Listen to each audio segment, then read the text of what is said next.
Hello guys, good morning. Yan, magpe-prepare tayo ngayon ng ating ulam ngayong umaga. Ayan, naluto na natin yung ating sinigang na tuna. Next, magluluto tayo ng pritong isda.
Ayan na, luto na po ang ating ulam.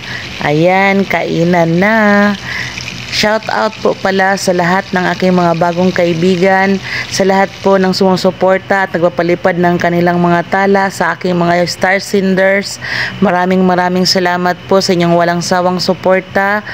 May God bless you all. Ayan po. Thank you for watching. Bye-bye.